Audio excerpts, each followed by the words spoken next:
നമസ്കാരം സുഹൃത്തുക്കളെ, നിങ്ങളെല്ലാവർക്കും കേരള പ്രൈം ന്യൂസിലേക്ക് സ്വാഗതം. ചാലു നോക്കാം കേരളത്തിലെ എല്ലാ 14 ജില്ലകളിലെ ചെറുതും വലുതുമായ വാർത്തകളിലേക്ക്. പക്ഷേ അതിനു മുമ്പ് നിങ്ങൾ ഈ വീഡിയോ ഏത് ജില്ലയിൽ നിന്നോ, ഗ്രാമം, നഗരം അല്ലെങ്കിൽ മൊഹല്ലയിൽ നിന്നോ ആണ് കാണുന്നത് എന്ന് കമന്റ് ചെയ്ത് നിർബന്ധമായും അറിയിക്കൂ. അങ്ങനെ ചെയ്താൽ നിങ്ങളുടെ ഗ്രാമം, നഗരം, മൊഹല്ലയിലെ വാർത്തകൾ നിങ്ങൾക്കെത്തിക്കാൻ ഞങ്ങൾക്ക് ആദ്യം തന്നെ കഴിയും. വാർത്തകൾ തുടങ്ങുന്നതിന് മുമ്പ് ഒരു ചെറിയ റിക്വസ്റ്റ് ഉണ്ട്. ദയവായി ഈ വീഡിയോ ലൈക്ക് ചെയ്യൂ. കാരണം നിങ്ങൾ വീഡിയോ ലൈക്ക് ചെയ്യുമ്പോഴാണ് യൂട്യൂബ് ഈ വീഡിയോ കൂടുതൽ ആളുകൾക്ക് കാണിക്കുന്നത്. അതുകൊണ്ട് ഞങ്ങൾക്ക് നിങ്ങളുടെ ഓരോ ലൈക്കും വളരെ അത്യാവശ്യമാണ്. പ്രധാന തിരഞ്ഞെടുപ്പ് ഓഫീസർ ഏപ്രിൽ 9 നടന്ന നിയമസഭാ തിരഞ്ഞെടുപ്പുകൾക്കായി 79.63% എന്ന താൽക്കാലിക വോട്ടർ പങ്കാളിത്തം പ്രഖ്യാപിച്ചു. ഇതിൽ EVM വോട്ടുകൾ, പോസ്റ്റൽ ബാലറ്റുകൾ, ഹോം വോട്ടിംഗ് എന്നിവ ഉൾപ്പെടുന്നു. എന്നാൽ സർവീസ് വോട്ടുകൾ ഉൾപ്പെടുത്തിയിട്ടില്ല. ഡാറ്റ പുറത്തുവിടുന്നതിൽ വൈകിയെന്ന CPIFMയും കോൺഗ്രസും ഉന്നയിച്ച ആരോപണങ്ങൾ ശക്തമായി തള്ളിക്കളഞ്ഞു. സർവീസ് വോട്ടുകൾ ഉൾപ്പെടുത്തിയ ശേഷം കണക്കുകളിൽ പരിഷ്കരണമുണ്ടാകാം. LDF, UDF, NDA എന്നീ മുന്നണികൾ തമ്മിലുള്ള കടുത്ത ത്രികോണ മത്സരത്തിൽ ജനങ്ങളുടെ ശക്തമായ പങ്കാളിത്തം ഈ ഉയർന്ന വോട്ടിംഗ് ശതമാനം വ്യക്തമാക്കുന്നു. ഫലങ്ങൾ മെയ് 4 പ്രഖ്യാപിക്കും. വോട്ടെടുപ്പ് പൂർത്തിയായതിനുശേഷം മുഖ്യമന്ത്രി പിണറായി വിജയന്റെ നേതൃത്വത്തിലുള്ള ലെഫ്റ്റ് ഡെമോക്രാറ്റിക് ഫ്രണ്ട് തുടർച്ചയായ 3ാം തവണയും അധികാരത്തിൽ തിരിച്ചെത്താൻ ശക്തമായി ശ്രമിക്കുന്നു. പ്രചാരണത്തിൽ നവീനമായ PR തന്ത്രങ്ങൾ കാണപ്പെട്ടു. ഹു എൽസ് ബട്ട് LDF പോലുള്ള മുദ്രാവാക്യങ്ങൾ മാധ്യമങ്ങളിലും ഡിജിറ്റൽ പ്ലാറ്റ്ഫോമുകളിലും നിറഞ്ഞുനിന്നു. UDFും NDAയും നൽകുന്ന കടുത്ത മത്സരത്തെ തുടർന്ന് എല്ലാ 140 നിയോജക മണ്ഡലങ്ങളിലും പരമ്പരാഗത ഗ്രൌണ്ട് പ്രവർത്തനങ്ങളിൽ നിന്ന് മാറി നാരേറ്റീവ് ആധാരിത രാഷ്ട്രീയത്തിലേക്കുള്ള ശ്രദ്ധ വർദ്ധിച്ചു. ശക്തമായ ഭരണവിരുദ്ധ ഘടകങ്ങൾ നിലനിൽക്കുന്ന സാഹചര്യത്തിൽ ഫലം ഇപ്പോഴും അനിശ്ചിതമാണ്. കോൺഗ്രസ് നേതൃത്വം നൽകുന്ന യുണൈറ്റഡ് ഡെമോക്രാറ്റിക് ഫ്രണ്ട് ഒരു ദശകത്തെ പ്രതിപക്ഷത്തിനുശേഷം അധികാരത്തിലേക്ക് തിരിച്ചുവരുമെന്ന പ്രതീക്ഷയിലാണ്. മുസ്ലിം, ക്രൈസ്തവ സമൂഹങ്ങൾ ഉൾപ്പെടെയുള്ള ന്യൂനപക്ഷ വോട്ടുകളുടെ ഏകീകരണം നിർണായകമായി കണക്കാക്കപ്പെടുന്നു. കേരളം ജയിക്കും, UDF നയിക്കുമെന്ന മുദ്രാവാക്യം പിന്തുണക്കാർക്ക് ഊർജ്ജം നൽകി. ഫലങ്ങൾക്ക് മുമ്പ് മുഖ്യമന്ത്രി സ്ഥാനാർത്ഥിയുടെ പേര് പ്രഖ്യാപിക്കുന്നത് നേതാക്കൾ മനഃപൂർവ്വം ഒഴിവാക്കിയിട്ടുണ്ട്. മുന്നണിക്കുള്ളിലെ കൂട്ടായ ഐക്യത്തിനും തന്ത്രത്തിനുമാണ് പ്രാധാന്യം നൽകുന്നത്. BJP നേതൃത്വം നൽകുന്ന national democratic alliance vote share വർദ്ധിപ്പിക്കാനും സീറ്റുകൾ നേടാനും ആക്രമണാത്മകമായി തെരഞ്ഞെടുപ്പ് പോരാട്ടം നടത്തുകയാണ്. മാറ്റവും വികസനവും വാഗ്ദാനം ചെയ്യുന്ന മുദ്രാവാക്യങ്ങൾ പ്രചാരണത്തിന്റെ മുഖ്യഭാഗമാണ്. തൃശൂർ, നേമം തുടങ്ങിയ പ്രധാന പോരാട്ട ഭൂമികളിൽ കടുത്ത ത്രികോണ മത്സരങ്ങളാണ് നടക്കുന്നത്. ദേശീയ വിഷയങ്ങളും നേരിട്ടുള്ള ജനസമ്പർക്കവും വഴി സംസ്ഥാനത്തിന്റെ പരമ്പരാഗത ദ്വിധ്രുവ രാഷ്ട്രീയത്തെ തകർക്കാമെന്ന പ്രതീക്ഷയിലാണ് NDA നേതാക്കൾ.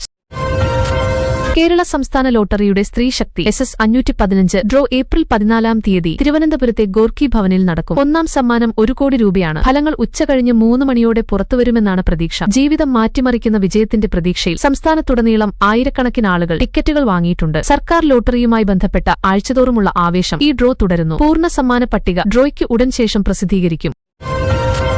ഇന്ത്യൻ കാലാവസ്ഥാ വകുപ്പ് ഉയർന്നുവരുന്ന താപനിലയെ തുടർന്ന് 12 ജില്ലകളിൽ യെല്ലോ അലർട്ട് പ്രഖ്യാപിച്ചു. പാലക്കാട് താപനില 40 ഡിഗ്രി സെൽഷ്യസായി രേഖപ്പെടുത്തി. കൊല്ലത്ത് 39 ഡിഗ്രി സെൽഷ്യസും രേഖപ്പെടുത്തി. മുന്നറിയിപ്പുകളിൽ പ്രത്യേകിച്ച് പുറത്തു ജോലി ചെയ്യുന്നവർക്കും കുട്ടികൾക്കും വയോധികർക്കുമുള്ള ആരോഗ്യ അപകടസാധ്യതകൾ ചൂണ്ടിക്കാട്ടുന്നു. വെള്ളം ധാരാളമായി കുടിക്കാനും ഉച്ചസമയത്തെ കടുത്ത സൂര്യപ്രകാശം ഒഴിവാക്കാനും ഉയർന്ന ഈർപ്പതയിൽ ജാഗ്രത പാലിക്കാനും അധികൃതർ നിർദ്ദേശിച്ചു. അടുത്ത ദിവസങ്ങളിലും താപനില ഉയർന്ന നിലയിൽ തുടരുമെന്നാണ് സാധ്യത.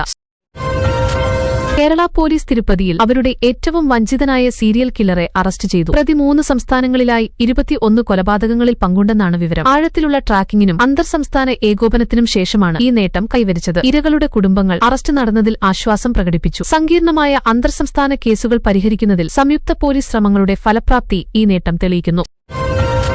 54 വയസ്സുള്ള പ്രദീപ് ഒരു സർവകലാശാലയിൽ കേരളത്തിലെ ആദ്യ കാഴ്ചപരിമിതിയുള്ള പബ്ലിക് റിലേഷൻസ് ഓഫീസറായി നിയമിതനായി. ഉൾക്കൊള്ളുന്ന തൊഴിൽ അവസരങ്ങളുടെ ദിശയിൽ ഒരു മൈൽസ്റ്റോണായി ഈ നിയമനം കണക്കാക്കപ്പെടുന്നു. പ്രദീപിന്റെ ദൃഢനിശ്ചയവും പ്രൊഫഷണൽ കഴിവും പലർക്കും പ്രചോദനമാണ്. വൈകല്യം ഉയർന്ന വിദ്യാഭ്യാസ ഭരണത്തിൽ ഒരു തടസ്സമല്ലെന്ന് ഇത് കാണിക്കുന്നു.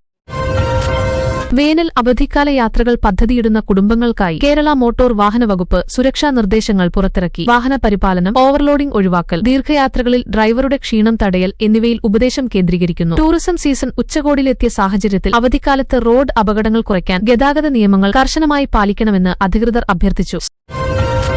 കണ്ണൂരിലെ ഒരു ഡെന്റൽ കോളേജിൽ ദളിത് വിദ്യാർത്ഥിയുടെ മരണത്തിൽ ജാതിയുടെയും വർണ്ണവിവേചനത്തിന്റെയും ഗുരുതര ആരോപണങ്ങൾ ഉയർന്നിട്ടുണ്ട്. പീഡനത്തിന്റെ സൂചന നൽകുന്ന ഒരു ഓഡിയോ ക്ലിപ്പ് പുറത്തുവന്നു. കുടുംബം നീതി ആവശ്യപ്പെട്ടിരിക്കുകയാണ്. അതേസമയം ഫാക്കൽറ്റി ദുരുപയോഗം തടയാൻ നടപടി സമിതികൾ വേണമെന്ന് വിസിൽ ബ്ലോവർ ഗ്രൂപ്പുകൾ ആവശ്യപ്പെടുന്നു. ഉൾക്കൊള്ളലിനെക്കുറിച്ചുള്ള വ്യാപകമായ ചർച്ചകൾക്ക് ഈ സംഭവം ക്യാമ്പസിൽ തുടക്കം കുറിച്ചു. തിരഞ്ഞെടുപ്പ് പ്രചാരണത്തിനിടെ പണം വിതരണം ചെയ്തെന്ന ആരോപണങ്ങൾ BJP സ്ഥാനാർത്ഥി ശോഭ സുരേന്ദ്രനെതിരെ ഉയർന്നിട്ടുണ്ട്. UDF നേതാക്കൾ പരാതികൾ നൽകുകയും ജമാഅത്തെ ഇസ്ലാമി നിയമ നോട്ടീസ് നൽകുകയും ചെയ്തു. അവസാന ഘട്ടത്തിൽ ഉയർന്ന ഈ വിവാദം കടുത്ത ത്രികോണ മത്സരത്തിൽ അവരുടെ സാധ്യതകളെ ബാധിക്കാം. ശക്തമായ രാഷ്ട്രീയ നിരീക്ഷണത്തിനിടയിൽ അധികൃതർ ആരോപണങ്ങൾ അന്വേഷിച്ചുകൊണ്ടിരിക്കുകയാണ്. പെരമ്പ്ര നിയമസഭാ മണ്ഡലത്തിൽ വോട്ടർമാരെ ധ്രുവീകരിക്കാൻ അലജഡ്ലി സാമുദായിക ഓഡിയോ ക്ലിപ്പ് ഉപയോഗിച്ചുവെന്നാരോപിച്ച് CPIM-നെതിരെ UDF ശക്തമായ വിമർശനമുന്നയിച്ചു. ഈ തന്ത്രം എല്ലാ പരിധികളും ലംഘിച്ചുവെന്നും BJPയുടെ രീതികളേക്കാൾ പോലും മോശമാണെന്നും നേതാക്കൾ ആരോപിച്ചു. വോട്ടെണ്ണലിന് മുൻപ് ഈ നിർണായക സീറ്റിലെ വിവാദം സംഘർഷം കൂടുതൽ വർദ്ധിപ്പിച്ചു. സംസ്ഥാനത്തിന്റെ ഔദ്യോഗിക പേര് കേരളം എന്നാക്കി മാറ്റാനുള്ള പ്രമേയത്തിന് കേന്ദ്ര മന്ത്രിസഭ അംഗീകാരം നൽകി. ഭരണഘടനയുടെ 3-ാം അനുച്ഛേദപ്രകാരം അഭിപ്രായത്തിനായി ഈ ബിൽ കേരള നിയമസഭയിലേക്ക് അയച്ചിട്ടുണ്ട്. ഉയർന്നുവരുന്ന സാംസ്കാരിക തിരിച്ചറിവുകളെ പ്രതിഫലിപ്പിക്കുന്ന ഈ നീക്കം തിരഞ്ഞെടുപ്പ് പശ്ചാത്തലത്തിൽ തന്ത്രപരമായി സമയബന്ധിതമാണെന്ന വിലയിരുത്തലുണ്ട്. എറണാകുളത്ത് റോഡിലുണ്ടായ ഒരു വഴക്കിനിടെ ഓവർടേക്കിംഗ് തർക്കത്തെ തുടർന്ന് 2 യുവാക്കൾ KSRTC ബസ് ജീവനക്കാരെ ആക്രമിച്ചു. ഇതോടെ കുറച്ചുനേരം സർവീസുകൾ തടസ്സപ്പെട്ടു. ഗതാഗത ജീവനക്കാരുടെ പരാതിയെ തുടർന്ന് പോലീസ് പ്രതികളെ ഉടൻ അറസ്റ്റ് ചെയ്തു. പൊതുഗതാഗതത്തിൽ യാത്രക്കാരും ജീവനക്കാരും തമ്മിലുള്ള വർദ്ധിച്ചുവരുന്ന സംഘർഷങ്ങൾ ഈ സംഭവങ്ങൾ വെളിപ്പെടുത്തുന്നു. മുതിർന്ന CPM നേതാവ് MV ജയരാജൻ മുഖ്യമന്ത്രി പിണറായി വിജയന് 2026-ലെ തിരഞ്ഞെടുപ്പുകളിൽ എളുപ്പവിജയം ലഭിക്കുന്നില്ലെന്ന് സമ്മതിച്ചു. ഭരണവിരുദ്ധ അന്തരീക്ഷവും ബഹുമുഖ വെല്ലുവിളികളും പോരാട്ടത്തെ മുൻപത്തേക്കാൾ കടുത്തതാക്കി. കടുത്ത രാഷ്ട്രീയ സാഹചര്യത്തെക്കുറിച്ചുള്ള ഉള്ളറ സമ്മതമായാണ് ഈ പ്രസ്താവന വിലയിരുത്തപ്പെടുന്നത്. കേരളത്തിന്റെ സാംസ്കാരിക തലസ്ഥാനമായ തൃശൂരിൽ LDF, UDF, NDA എന്നിവയ്ക്കിടയിൽ ഹൈസ്റ്റേക്ക് ത്രികോണ മത്സരം നടക്കുകയാണ്. മുമ്പ് വളരെ ചെറിയ വ്യത്യാസത്തിൽ വന്ന ഫലങ്ങൾ കാരണം വ്യക്തമായ മുൻതൂക്കം ആർക്കുമില്ല. ഈ അനിശ്ചിത മണ്ഡലത്തിൽ അവസാനഘട്ടത്തിൽ എല്ലാ മുന്നണികളും സമ്പർക്ക പ്രചാരണം ശക്തമാക്കിയിട്ടുണ്ട്. ഇത് മൊത്തത്തിലുള്ള ഫലത്തെ സ്വാധീനിക്കാം. കോൺഗ്രസ് MP ശശി തരൂർ 2026-ൽ UDFന്റെ മുഖ്യമന്ത്രി സ്ഥാനാർത്ഥിയല്ലെന്ന് വ്യക്തമായി അറിയിച്ചു. തെരഞ്ഞെടുപ്പ് ഷെഡ്യൂൾ നേരത്തെ പ്രഖ്യാപിച്ചതിനെ അദ്ദേഹം വിമർശിക്കുകയും മുന്നണിയുടെ കൂട്ടായ പ്രസിഡൻഷ്യൽ അല്ലാത്ത സമീപനത്തെ പിന്തുണയ്ക്കുകയും ചെയ്തു. വ്യക്തികളെക്കാൾ ഐക്യത്തിനാണ് മുൻഗണന നൽകുന്നതെന്ന് തരൂർ പറഞ്ഞു. കുണ്ടറയിൽ UDFന്റെ നിലവിലെ MLA PC വിഷ്ണുനാഥ് തന്റെ വികസന പ്രവർത്തനങ്ങളുടെ റെക്കോർഡിൽ ആത്മവിശ്വാസം പ്രകടിപ്പിക്കുമ്പോൾ LDF പരിവർത്തനാത്മക പദ്ധതികൾ വാഗ്ദാനം ചെയ്യുന്നു. NDA പ്രധാനമന്ത്രിയിലേക്കുള്ള നേരിട്ടുള്ള പ്രവേശനം വാഗ്ദാനം ചെയ്യുന്നു. ഈ മത്സര സീറ്റിൽ 3 മുന്നണികളും വീടുതോറും പ്രചാരണം ശക്തമാക്കിയിട്ടുണ്ട്. CPM-നുള്ളിൽ നിന്നുള്ള ഒരു വിമത സ്ഥാനാർത്ഥി ഒരിക്കലും CPM അല്ലാത്ത ഒരു MLA-യെയും തെരഞ്ഞെടുത്തിട്ടില്ലാത്ത പരമ്പരാഗത ഇടതുകോട്ടയായ പയ്യന്നൂരിൽ പാർട്ടിയുടെ അട്ടിമറിക്കാനാവാത്ത റെക്കോർഡിനെ വെല്ലുവിളിക്കുന്നു. ഈ ആഭ്യന്തര കലാപം കണ്ണൂർ ജില്ലയിലെ ഈ സീറ്റിൽ അനിശ്ചിതത്വം സൃഷ്ടിച്ചു.